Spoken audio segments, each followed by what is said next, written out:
It's wonderful to see so many people, and I hope that I can excite you as much as we're excited. Just a brief introduction. Our company deals with churches all the time. It's our pleasure and our passion to design church buildings.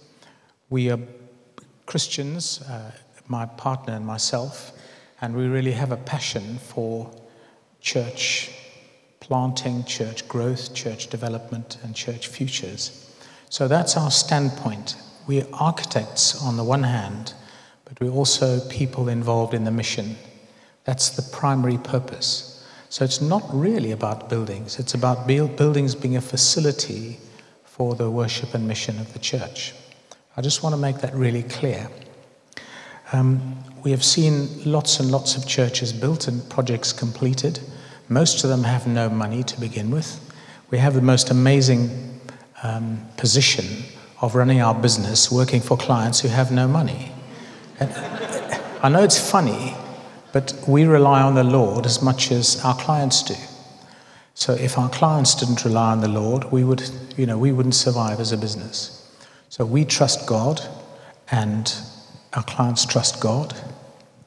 But I want to also reaffirm the fact that unless the Lord builds the house, the labor is in vain.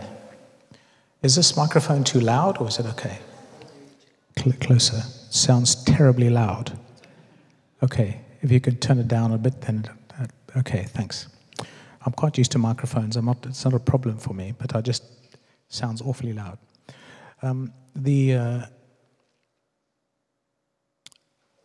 Unless the Lord builds a house, the labor is in vain. Church projects do not succeed unless God is behind them. So you've got lots of challenges to pass. Unless the Lord is behind you, it won't succeed. So there are other things as well. So to make sure that your team is unified, that there's lots of forgiveness around, that there's lots of peace around, and that there's no enmity. Where there's love around the place, you can succeed in awful lots of things. Faith is really built upon that community of love and that community of unity. So with that as the precursor, I'll turn to this picture number 1, which is Solar House as existing. Now, our task as architects is to look at the organism, the social organism of your church, not only as it is, but we've looked at the parameters to say, well, if it doubles in size in every respect, would it fit into the building? So our parameter is a doubling in size without multiplying things too much. A doubling in size, would it fit into the building? That's our design parameter. And we've really got to say, you as an organism, can you fit into this building? Now, for a start, I think it looks awful.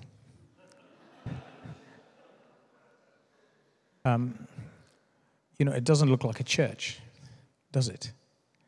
It doesn't give the right message. In fact, I can't even see where the way in is.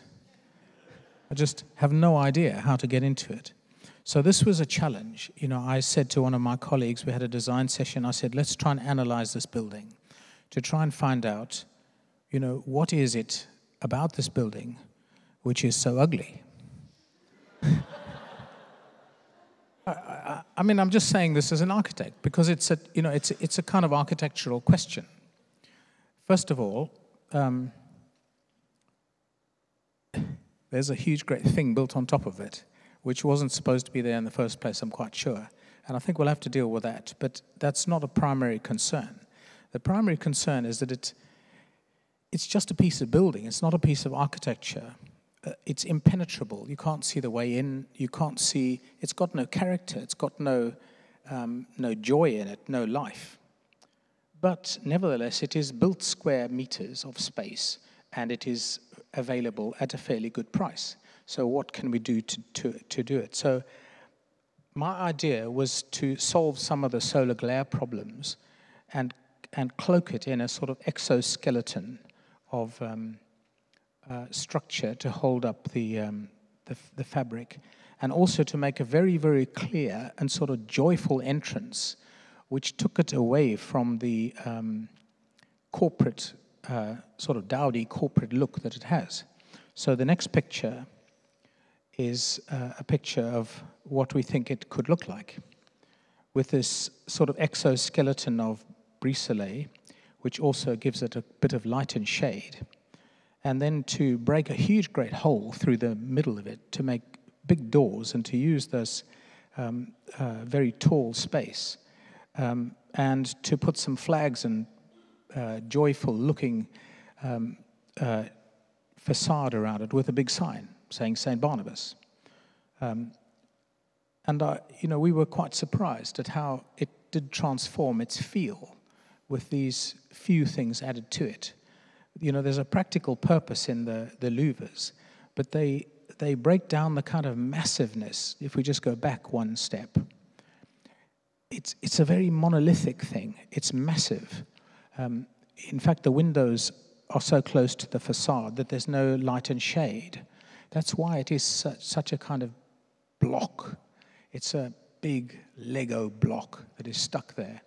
So go back to the move on. So this one is more broken up, more delicate, more light.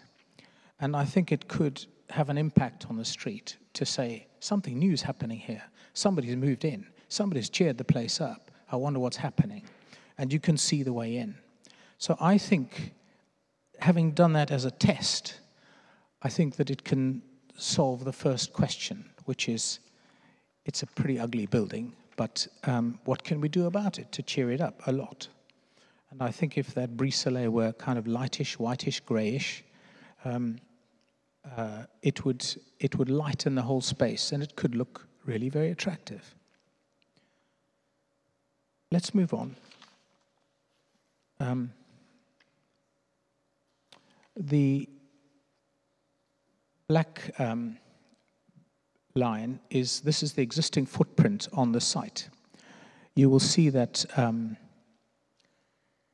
there's a little blip at the back. That blip is an existing wing.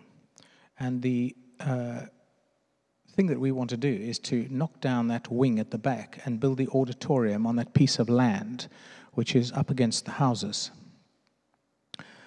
So that's the challenge on the one hand. But when we think of the fact that the height of the roof of the auditorium will be no higher than the top of a two-story house, it's not really going to be a big argument that the planners can level. There'd be no problem building a two-story house very close. But I think that they might think that an auditorium is going to be like a sort of Sydney Opera House. Well, it doesn't have to be quite that big. So let's move on. But it does show that we want to occupy almost all of the footprint. We want to give you square meters, which are usable square meters. At the moment, this church occupies a total of 1,380 square meters. We could give you an available 3,220 square meters. So we could multiply the number of square meters that you have at the moment by 2.3. To be honest, you don't need all of that. So some of it can be let out to offset the cost and to make the project much more financially viable, and we'll show you that later. So we're working on a square meter provision of around about 1.8 of what you have now. So with 1.8 of what you have now, you could double the capacity of the church as a church and the administrative and the mission. That's what we're kind of working to. It'll be so much more spacious, but I can just tell you that the church will grow.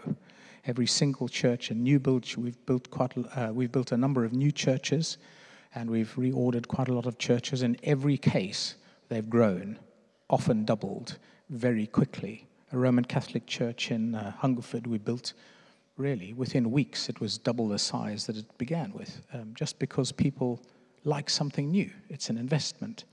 Now, I think that there's a worship and mission factor there. People are so excited by something new, but really we want the gospel to go into those people. So it just happens, and you can expect it. I don't know if the financial figures work on that basis, but I think it's worth factoring in to see whether it does make an effect, and that's a task Hannah can do, to say, well, what happens if the church does grow in size and the income of the church doubles in size? I think it's quite a factor. My wife comes from South Africa, so do I, as you can probably tell by now. But I've been here for 30 years. Her church was 5,000 people in Johannesburg. Well, it didn't seem very strange. It was a building which could seat 5,000 people, but it seated 5,000 people, and it was full of 5,000 people. So the people fill the church. If the church is so big, especially new churches. So now I want to move on to the existing footprint. This is the existing footprint. It's one of the good things is it doesn't have any columns down the middle. The structure is all held up by the big pillars on the outsides of the building, and you can see the little blip at the back, which is the one that we want to pull down. And as you can see, the footprint has a left-hand side and a right-hand side. It's proposed that the whole of the left-hand side, looking at the picture, the right-hand side of the building, all the way up on all 4 floors, will continue to be let to the existing tenants, and that will generate income for the church. The staircase, which is there in the middle, will serve that block of tenants. The left-hand side is the one that we are considering for the church. Now, I'm going to go through in quite a lot of detail, and I will talk you through these plans. These plans are going to be of the 4 floors. So switch on your imagination, because I don't have any interior shots of what it might look like, because at the moment we're just trying to fit in the accommodation in the best possible way. So let's go to the ground floor.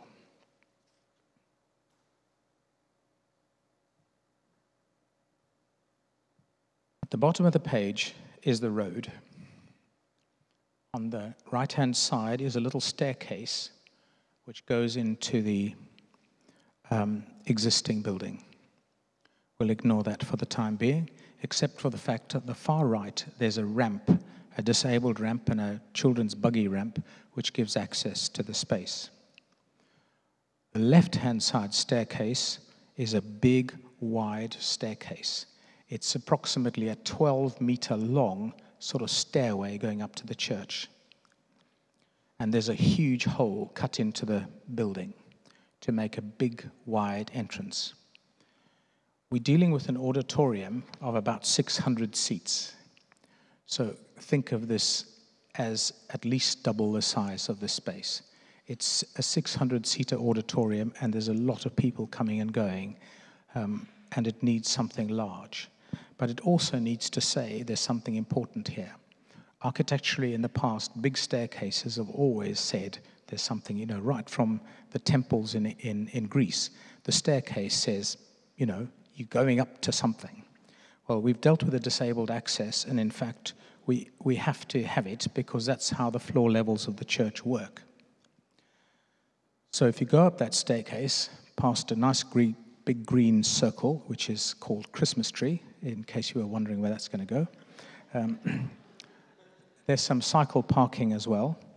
You go into a doorway. I hope you can see it clearly. I can see it very clearly on my plan. Can you see it? You go into one or other sliding doorways through a draft lobby and into a very large foyer. Foyer space is important when you're dealing with 600 people because they've all got to come out and they've all got to go somewhere. So it's a kind of space that is incredibly important. If you look straight ahead of you, there's a sort of curved desk. It's the coffee place right ahead of you. If you look to the right, there's going to be a reception desk. We've got 5 workstations there. so there's potentially, it's that big. It's big enough for 5 people. In fact, it is approximately 6 meters by 6 meters, just the welcome desk.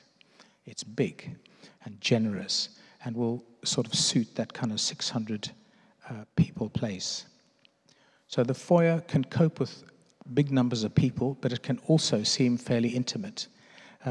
You could go straight across and order a coffee, and then you could turn slightly left, and you could go into the conservatory place, which is overlooking the road on the left-hand side, and you could drink your coffee. So it's a place of welcome all day long, we hope.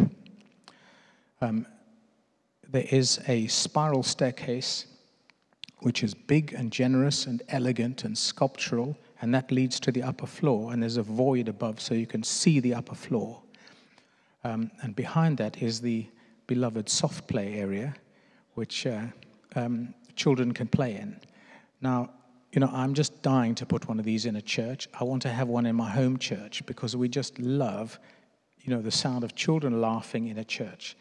My wife and I, on one mad night, bought a little bouncy slide, and at the age of 60-something, we have a bouncy slide. And we put it in the church for the children, and we just watch them run in there, and they think, wow, this is a place I want to be in. Well, I think that that's a wonderful thing to do. We seem to underestimate the little children and their needs. We think, well, especially in my home church, we think, well, perhaps they could be shunted off to the one side to the Sunday school. Well, actually, I think that that's discrimination. I think that they should be, and I don't know why we don't send the old people out to the Sunday school. This is a pointer, is it? You can point. Thank you, Mike. So the soft play area is I want the children to say, Mum, can we go to the church today, please? That's what I want to say. And I want it to be not just for an event like a mums and toddlers. I just want it to be for the morning or for, while they're shopping or I just want it to be like that. So the little kids will just say, can we go to the church, please? So I'm imagining this foyer to be full of life and full of action, and for people saying, I want to go in there. So it's kind of coffee shop foyer, things happening. It's a public space, and it's public off the high street. Now, if you move on through to the auditorium, there are fold-back doors, and there are 522 seats on the ground floor with a dais at the back. So it is a big auditorium, but it's a flexible space. All those chairs could be stacked in one of the storerooms on the left-hand side. It could be a robust space with a kind of big open floor. All kinds of things can happen in there. So I'm hoping that will be, flexible enough to be used for all kinds of things every day of the week. There's no reason why, if there was a big mums and toddlers group, they couldn't meet in there. There's no reason why, if there was a show, it couldn't happen in there, or even a little football game or something could happen in there. It should be robust enough to have lots of people doing lots of things. It's not just an ecclesiastical space that is only used on a Sunday morning and then shut away for the rest of the time. It's a place where people can enjoy life and they can enjoy God, and it can be a gospel school, it can be Alpha Course suppers, it can be anything. It's a big space, and it's usable for lots of things. There's storage at the back for all the music equipment. There could be a full immersion baptistry on the dais. The dais is tall enough to be able to command the whole area and also reach a gallery above, which you'll see on the other side. There are fire escapes, which I won't go into detail about because that's really boring. But they're there. There's also a full kitchen on that ground floor. There are big arguments as to size of kitchens. People argue about kitchens all day long. Everybody wants a great big stainless steel kitchen, and you could do an awful lot with the size of space you have here. It's approximately 40 meters long and about 5 meters deep. It could be huge, but and it serves the building. And it's only on the ground floor because you can get access out to the back, so there can be a bin area at the back, because that's really important. It could get deliveries from the back. So hospitality is going to be a central point of this building. It is already here. I've had the most amazing hospitality, even been said, would you like a coffee for the road? I'm sorry, I don't have anything to take it. We have cups with lids on. I thought, that is so touching. You know, there's a heart behind that, and I'm so impressed. Other things on this floor, there are toilets, and there's more toilets. I don't know how you manage here. You must have all such strong bladders. Really amazed. So let's go upstairs. You can either go up a lift. There's an existing lift on the right-hand side. Michael tried and point it out with his zapper. Or there's another lift behind the kitchen area, which is big enough, and it's a bit bigger than the existing lift.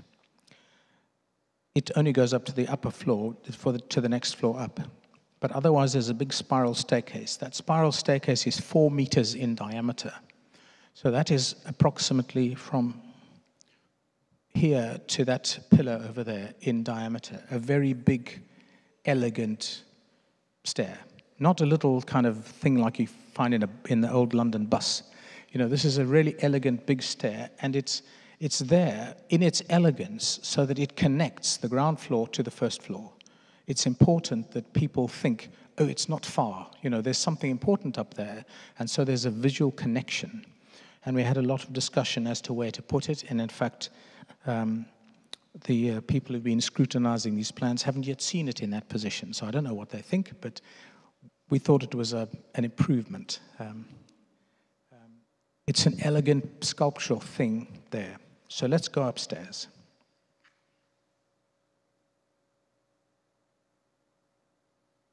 So upstairs is flexible space. The biggest use of this building is going to be on a Sunday morning. That's going to be the most people.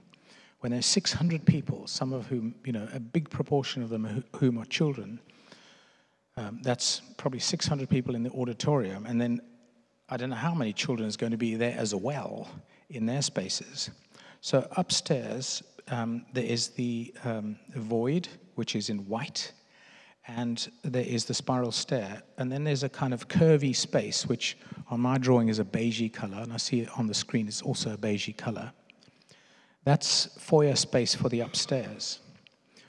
It leads to a chapel, which is on the left-hand side, on the bottom of the page. That's a chapel. That's a quiet prayer space, and you could have a small service there. It's slightly tucked away, but it's the three-dimensionality of that is that the staircase at that point has got this wall that you might have seen on the level below. That wall is a backdrop to the stair, and it comes up and hits the floor, and then there's a piece of glass curved as the balustrade, and so you can see through the stair to the backdrop leading to the chapel from below. So it's not shut off, it's visible, you know, through a kind of curvy bit of glass. Glass is a wonderful material. It's sparkly, and you can see that it's a thing there, but it's also exciting.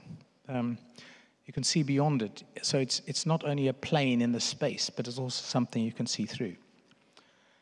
The other piece of blue space near the chapel, on the other side of the fire escape stair, which I hope Mike is pointing to, he is, that is a meeting room, and it could be on a Sunday morning for the tiny children, but it could also be, it also houses the clothes shop and the food bank, and there's a disabled toilet just there. So if somebody had a tiny baby in the gallery area and they wanted to go out quickly, they could go out there. There's a little loo there, and there's also another space in there which is usable, and it would have a sort of glass front on it, so it wouldn't be a kind of shut away space.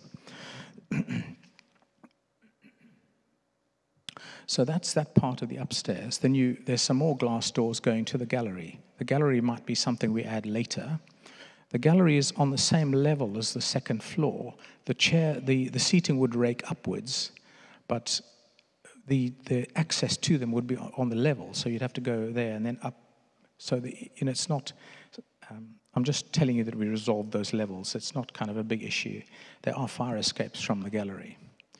If you go further around the curvy space, there's a big area which is 112 square meters. That's a large meeting room for another of the children's groups, for the bigger of the children's groups, and it would have a permanent stage. It would be like a permanent set-up church in there. The stage would be close-offable, so that room could be used for all sorts of other things during the week. But on a Sunday, that could be the... I haven't got all those age groups in my head, I'm afraid. I can't remember them standing here and thinking about the building as well, but it's one of the bigger ones, and this is the size that they wanted. 5 to 11s, thank you. So they have their own stage. Now, that curvy wall could move aside. It's that one could move aside, and there's a little stacking place for all the partitions there. So that whole foyer could open up. It has another staircase, and this was the sort of key thing that we did, sort of almost yesterday afternoon and this morning. We moved the staircase to the levels above to that position there. So you can see it easily from the big spiral stair, and you can see clearly the way up to go to the rest of the building through a smaller stair. That itself is 3 meters, and the 3 meters is the biggest one I've ever built so far. So this would be, it's quite elegant, a 3-meter stair, so it's still would be there, but it would command that whole space, and behind it is a little kitchenette and a little cafe area for that floor, so that other things could happen up there. That also serves the children's work. And in the blue space on the right would be another 2 meeting rooms, which could be 1 meeting room, but they could be closed off into 2 spaces. And that could be a zone which is used for the homeless shelter once a week. So they're accommodated because they have toilets, showers, and everything on that side of the church. There's a little kitchenette, and it could be closed off so that they would be sort of comfortable and secure and not run all over the building, and the rest of the functions could happen. It could all just take place there. So I think that's that space dealt with. There's both flexibility, elegance. Also, it's not a boring configuration of space. There's some curves and some, sort of bits of interest, which always make a space much more enjoyable to be in. If we move on up,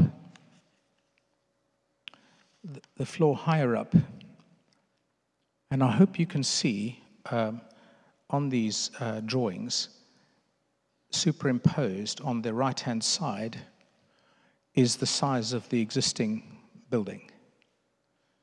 You can almost see that each floor, especially when we go back, I'll take you back and look at the ground floor. The ground floor alone occupies as much as this building, really. So you're getting so much more space. On the second floor plan is the office floor.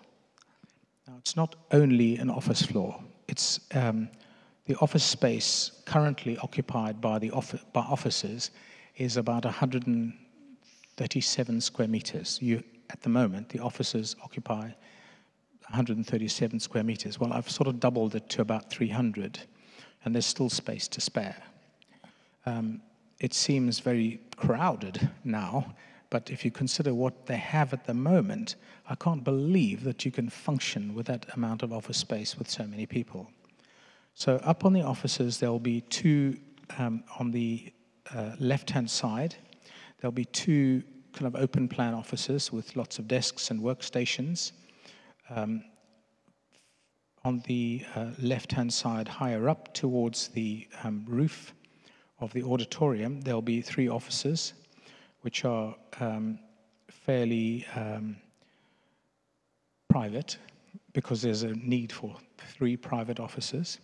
And then there'll be another 4 offices which can be used for counseling rooms or meeting rooms or private space if any of the staff find that they need to have a conversation or something like that. Otherwise, there's a little kitchenette and a little staff kitchen by the staircase. And then there's a large meeting room which could be used on a Sunday morning for another of the age groups. And it, again, has a kind of fold-back partition so that that space and its little kitchen and storeroom can be folded back to provide a very useful big foyer space on that floor. Next to that, the 2 little spaces there, one is a library and one is a print room. And opposite is an archive room and some toilets with lockers and shower. Moving on even further up,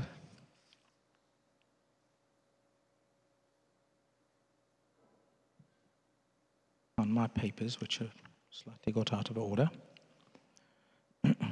Moving on further up is and I have to say this was Henry's idea, on where Mike is showing the red dot, we could rent out that entire side of that part of the solar house. And the side at the back of the building, which is further up on the plan, could be a training room and a youth suite. The spiral staircase goes up to there, and around it is another little cafe space, which is kind of like another informal meeting room, and there is another 4 breakout spaces there and some toilets. So that's leading you through the building. You've really got, let's go back on the pictures to the ground floor. Thank you. So that's the ground floor, and the ground floor in relation to the existing building. That's your existing building without the porter cabin offices. You can see that there is quite a lot more space. It's considerably more. So the ground floor space is that's the public face of the church. That's the place which I think will have its own attractiveness to people. The next floor up is also public, lots of public functions, children's work taking place on a Sunday, and lots of activities, however many things you can get to fill those spaces. There is no end to them, because we have this experience with other churches. They can fill the space. People love good space, elegant space, nice place to rent, nice place to have activities in.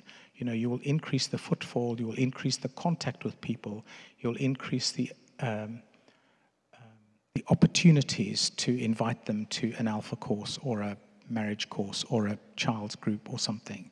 You know, that's the way evangelism works. It doesn't just work by nobbling people and catching them by the throat and saying, you know, are you saved? It really doesn't work that way. It works with love and with compassion and with getting alongside people, as you well know. You're experts at it more than I am. So that's that's another floor. So moving on, but you can also see in relation, and then on this, that floor, thank you very much, that's the right slide.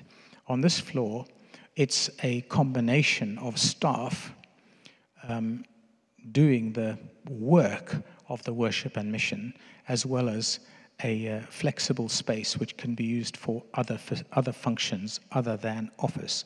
So office can be shut away and locked on a weekend, and with no public access, and quite a lot of that floor could be used. But then during the weekday, when offices are open, that space can be used as for a meeting room, for functions, for training, for all kinds of things, a little staff kitchen and staff lockers. You really have to provide some staff facilities if you work on the health, just the legislation for employers, for employees, you have to provide them with these facilities, and these are used flexibly. And on the level above, that space is available to move into at a later date when you need to. But for the time being, it's a kind of youth suite. It's also training facilities and meeting rooms. So that's really it. What do I think it'll look like? I think it'll look completely different. I think that the ground floor plan, let's go back to the ground floor plan. The ground floor plan is going to be an exciting space. You go in and there's quite a lot happening. You can see through to the auditorium. You can see up to the level above. You're welcomed on the left-hand side. There's a coffee place ahead of you, and there's a place to welcome you to sit down. It says, please sit down, and it's overlooking the street. Quite nice to watch all the people going past. So it's quite an exciting place. But I think there'll be an active ministry going on there as well. I think that, there could be somebody sitting in the coffee shop chatting to strangers all the time, really. So that's really the vision. I'm really tasked with, and my firm is tasked with the challenge of trying to find out whether this building can accommodate you as a people. And I think the answer is yes. But I'll leave that to you to decide.